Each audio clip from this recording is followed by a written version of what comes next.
One of my students is working on the Arabesque of Debussy, and so I'm revisiting it again, and I see a lot of the challenges that are presented in this piece. Of course, everybody looks at the 2 against 3 and how to do that. But more importantly, when you start this, you have to have the vocabulary of Debussy. It's all very floaty lines starting rolling. And how you get that is with your wrist motion. You open up with a 4 chord in first inversion. If you block out the chords, 3 chord, 2 chord. Use that wrist. You already can see that when I do that, I've already got a sound image that's not, stiffening or squeezing the notes and doing that. And so when you roll through that, you have to say, well, I'm rolling up an arpeggio up, and then I'm looping around and coming back, and then I have a sequence of the same thing a step lower because we're coming down in steps. So you might think in slow motion first, rolling.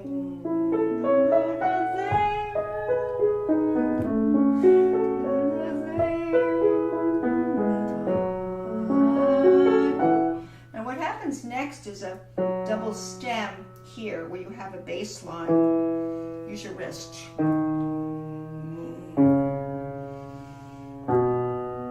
Do hear that bass line against that feeding into a tenor line, which is triplets. So it's sharing a note through each triplet that's in the bass, and it's also in the tenor.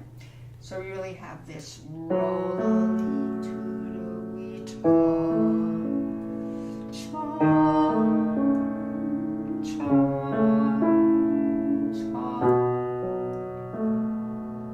hear that distinct counterpoint of, that is in the French style, that there are 2 lines there. Upstairs you have the thread of the melody with the stem up. It also has a stem, these are quarter notes, has that stem down on the quarters, which means that below the melody is the broken chord triplet. So you have to be aware of 2 lines there. So a good thing to do is separate those lines.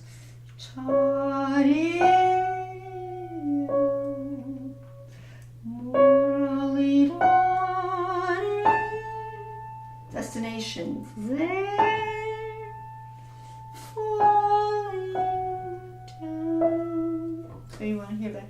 You could also play the bass against the treble.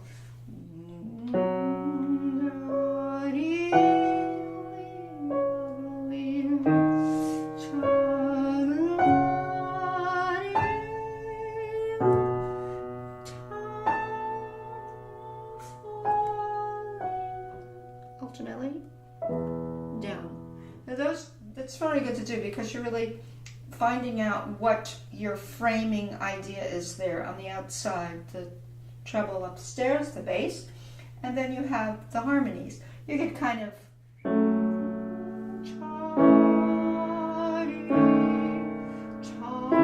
just to get the sense of has a 5/9 chord there. So when you finally kind of see what's going on the outside, and you know that inside you're breaking chords, and you know that you're going through certain harmonies, when you come here, you're listening to the very outside, and then you're rolling the inside. So you get this one each other.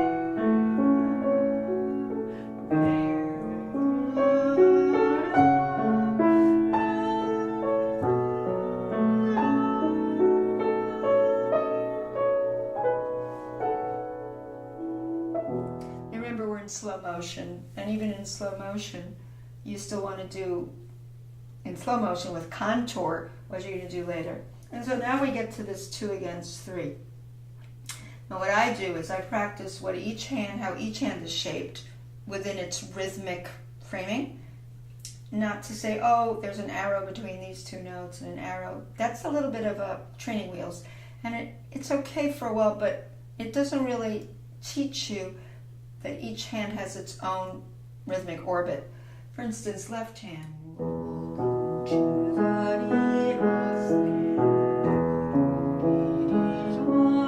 This is definitely 2/8 to the quarter. And the other hand hand, you have the quarter divided into a triplet. So you'll have, this is where you really have to just let your wrist take you down, like little caterpillar motions.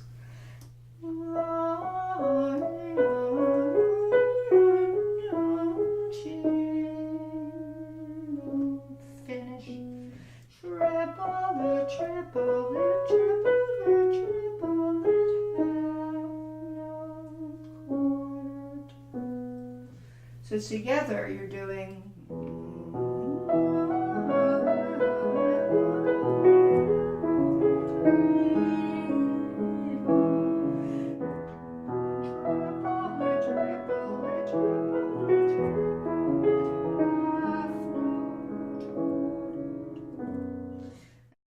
It is very tricky because this hand can get too pokey and it can start sounding not like the French impressionism that you want. The next part is a little easier because you don't have as much 2 against 3 just at the beginning of some of the measures, like here.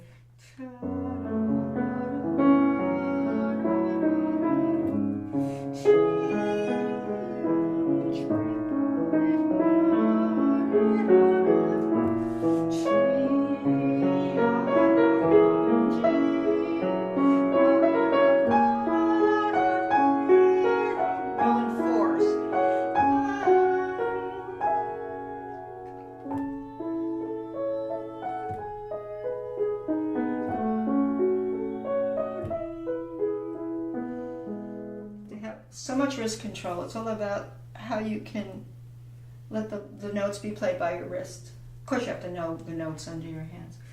So that's about it for the first page.